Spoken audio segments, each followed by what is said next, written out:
Hello everyone, स्वागत है सभी का हमारे यूट्यूब चैनल में। आज के दिन में त्रिकोणमिति के इस प्रश्न को बहुत ही आसान तरीके से हल करना सीखेंगे।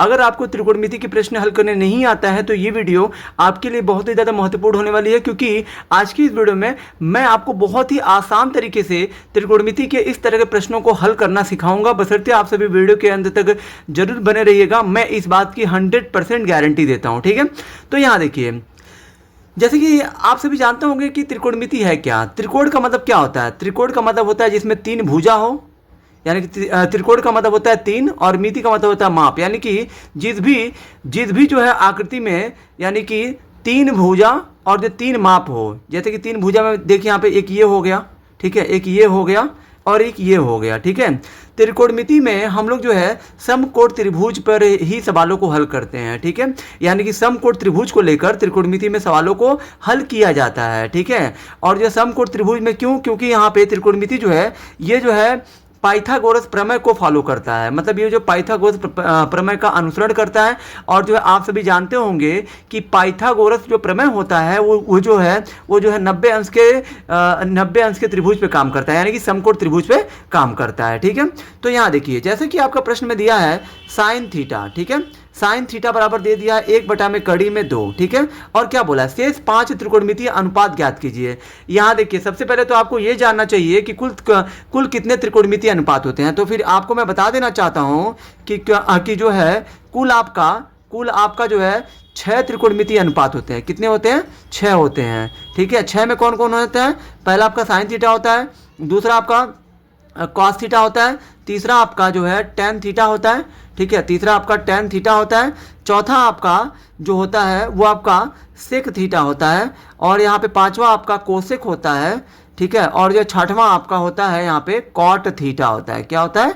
Cot theta. यही छहों को जो हम लोग जो है त्रिकोणमितीय अनुपात कहते हैं। ठीक है, अब देखिए यहाँ पे त्रिकोणमितीय अनुपात में साइन थीटा का मान दे दिया है, और जो बाकी सब यानी कि 5 में कौन कौन आएगा? जैसे इसका तो मान दे दिया है, इसको छोड़कर जो बाकी 5 दिख रहे हैं ना, इन्हीं सब का मान ये जो प्रश्न में पूछ रहा है। तो जब भी आपको कभी भी त्रिकोणमितीय छहों में कोई भी जो है एक अनुपात का मान दे दे, जैसे कि साइन थीटा का मान दे दिया 1/2, तो आपको ये देखना है कि ये जो है साइन थीटा का कौन कौन सा मान है। तो आप सभी जानते होंगे कि साइन थीटा का सूत्र क्या होता है? साइन थीटा का सूत्र होता है लंब बटा कर्ण होता है। ठीक है, लंब बटा कर्ण का मतलब है ये है कि लंब आपका 1 है और जो कर्ण आपका कड़ी में 2 है, यानी कि लंब ये आपका, इसको हम लोग लंब कहते हैं। ठीक है, ये आपका लंब है 1, और ये जो कर्ण जो है ना ये है आपका। ठीक है, अब यहाँ ये बताइए कि साइन थीटा बराबर क्या होता है? लंब बटा कर्ण होता है। ठीक है, लाल बटा कक्का से हम लोग जो है सारे सूत्रों को बनाते हैं। ठीक है, त्रिकोणमितीय में ये जो है 6 त्रिकोणमितीय अनुपात का सूत्र इसी से बनता है, लाल बटा कक्का से बनता है। ठीक है, यानी कि साइन का अगर आपको निकालना है तो लंब बटा कर्ण कर दीजिए, कॉस का निकालना है तो आधार बटा कर्ण कर दीजिए, और जो टेन का निकालना है तो लंब बटा आधार कर दीजिए। ठीक है, उसके बाद अगर आपको मान लीजिए सेक का निकालना है तो सेक के लिए क्या करना होता है पता है? कॉस का उल्टा कर दिया जाता है, कोसेक के लिए साइन का उल्टा कर दिया जाता है, कॉट थीटा के लिए टेन का उल्टा कर दिया जाता है। ठीक है, अभी आपको शायद नहीं समझ में आ रहा होगा, लेकिन जब मैं बारी बारी से सवालों को हल करूंगा तब आपको समझ में आ जाएगा। ठीक है, अब यहां देखिए, प्रश्न में हमारा लंब दिया है और जो कर्ण दिया है, यानी कि लंब बटा कर्ण, ये आपका साइन थीटा का सूत्र होता है, यानी कि लंब एक दिया है, कर्ण एक दिया है, और यहां पे आपका आधार नहीं दिया। तो सबसे पहले तो आपका ये जो समकोण त्रिभुज में आपको जो तीनों मान पता होना चाहिए। ठीक है, तीनों मान जब पता रहेगा तभी जाके जो ये 5 त्रिकोणमितीय अनुपात है उनको हम लोग ज्ञात कर पाएंगे। तो यहां देखिए, लंब दिया है, कर्ण दिया, आधार नहीं दिया। तो आधार ज्ञात करने के लिए जब भी समकोण त्रिभुज में 2 मान दिया हो और जो तीसरा कोई भी मान ज्ञात करना हो, तो जो है तीसरे मान के लिए हम जो है यहाँ पे पाइथागोरस प्रमेय का प्रयोग करते हैं। तो यहाँ पे आपको लिखना है, यहाँ आपको लिखना है पाइथागोरस प्रमेय। यहाँ पे आपको लिखना है पाइथागोरस प्रमेय का प्रयोग करने पर, यहाँ पे आपको लिखना है पाइथागोरस प्रमेय का प्रयोग करने पर, यहाँ पे आपको लिख देना है ऐसे। ठीक है, अब यहाँ देखिए, पाइथागोरस प्रमेय में क्या होता है? पाइथागोरस प्रमेय में ये होता है कर्ण का स्क्वायर बराबर होता है लंब का स्क्वायर धन आधार का स्क्वायर होता है। कर्ण का मान कितना है? कड़ी में 2 है तो कड़ी में 2 रख दीजिए। देखिए यहाँ पे दिया है ना, कर्ण का मान कड़ी में 2, तो यहाँ पे इसको हम लोग कर्ण बोलते हैं, 90 अंश के सामने वाली भुजा को कर्ण कहते हैं। कड़ी में 2 का स्क्वायर। लंब का मान कितना है? लंब यहाँ पे आपका 1 दिया है तो 1 का स्क्वायर करिए, और प्लस आधार कितना दिया है? आधार वही हमको ज्ञात करना, आधार हमारा BC है, तो यहाँ पे BC रख दीजिए। अब ये बताइए, कभी भी कड़ी का स्क्वायर होता है तो कड़ी से स्क्वायर कट जाता है, खाली 2 बचेगा और यहाँ पे 1 का स्क्वायर 1 हो जाएगा और प्लस यहाँ पे BC का स्क्वायर है तो BC का स्क्वायर करिए 2 है, प्लस पूरा इधर हो जाएगा -1 और इधर आपका बचेगा BC स्क्वायर। अब यहाँ देखिए 2 में से अब ये BC स्क्वायर है ना, तो 20 के स्क्वायर को फिर से यहाँ पे जो है लिख दीजिए BC स्क्वायर बराबर 2 में से 1 गया कितना आएगा 1।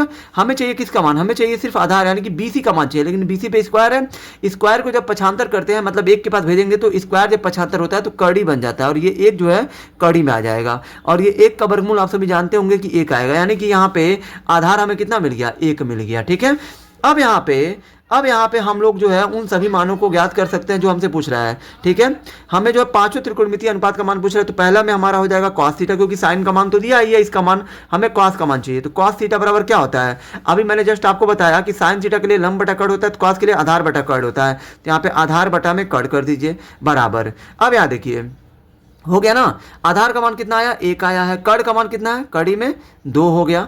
आधार तो हमने यहाँ पे ज्ञात ही कर लिया, आधार आपका ये जो आधार कहते हैं नीचे वाली भुजा को, जो ये खड़ी होती है इसको हम लोग को लंब कहते हैं, और जो ये जो है यहाँ पे जो तिरछा होता है इसको हम लोग कड़ कहते हैं। तो आधार 1 कड़ का मान कड़ी में 2 हो गया। दूसरे पे हमारा आएगा tan थीटा। tan थीटा का आप सभी जानते होंगे कि ये जो cos का आधार बटे कड़, तो tan का होता है लंब बटा आधार, तो फिर यहाँ पे आप लंब बटा आधार कर दीजिए। अब लंब का मान कितना है 1 दिया, आधार का मान भी 1 दिया है, तो यहाँ पे 1 से 1 में भाग देंगे तो 1 ही आएगा। अब यहाँ देखिए तीसरे मान में हमारा आ जाएगा सेक आ जाएगा, क्या आ जाएगा सेक है। तो फिर यहाँ देखिए कभी भी आप जान जाइए कि सेक थीटा जो होता है ना वो जो कॉस का उल्टा होता है। ठीक है, अभी मैं आपको बता दूंगा कि किसका किसका कौन सा विपरीत होता है, मतलब उल्टा होता है। तो सेक होता है कॉस का उल्टा, तो कॉस का होता है आधार बटा कड़, तो सेक हो जाएगा कड़ बटा आधार, मतलब कड़ ऊपर हो जाएगा और ये आधार नीचे हो जाएगा। तो यहाँ पे कड़ का मान कितना दिया कड़ी में 2, आधार का मान कितना है 1 है, तो 1 से कड़ी में 2 भाग देंगे 2 ही आएगा, कड़ी में 2 आएगा। अब चौथा मान हमें जो है ज्ञात करना है कोसेक थीटा का। ये जो कोसेक होता है ना ये आपका साइन का उल्टा होता है, यानी कि साइन थीटा का क्या साइन थीटा का सूत्र क्या होता है, साइन थीटा का यहाँ पे देखिए मैंने लिखा है लंब बटा कड़, तो फिर यहाँ पे कोसेक का हो जाएगा कड़ बटा लंब हो जाएगा। ठीक है, ये सूत्र आपको पता होना चाहिए, कोसेक थीटा बराबर होता है कड़ बटा लंब, कड़ का मान कड़ी में 2 लंब का मान 1 है, तो यहाँ पे 1 से कड़ी में 2 भाग दीजिए कड़ी में 2 आएगा। अब जो पांचवा जो हमारा मान है वो जो है कॉट थीटा का। कॉट थीटा जो होता है वो जो tan का उल्टा होता है, देखिए कॉट tan का होता है और जो सेक होता है वो जो कॉस का उल्टा होता है। ठीक है, अब यहाँ देखिए कॉट जो होता है tan का उल्टा, तो tan का होता है लंब बटा आधार, तो कॉट का हो जाएगा आधार ऊपर और ये कड़ आ जाएगा नीचे। अब यहाँ देखिए आधार कितना दिया 1 और कड़ कितना दिया कड़ी में 2, यानी कि हमें जो है पांचों त्रिकोणमितीय अनुपात यानी कि cos theta, tan theta, sec theta और जो कोसेक थीटा और जो कॉट थीटा का मान ज्ञात करना था। तो इन सभी के मान हमें प्राप्त हो चुके हैं। आई होप कि आप सभी को ये वीडियो बहुत ही ज़्यादा पसंद आई होगी। अगर आप हमारे चैनल पर नए हैं तो हमारे चैनल को लाइक सब्सक्राइब और शेयर जरूर करें, जिससे आने वाली वीडियो की नोटिफिकेशन आपको मिलती रहे। धन्यवाद।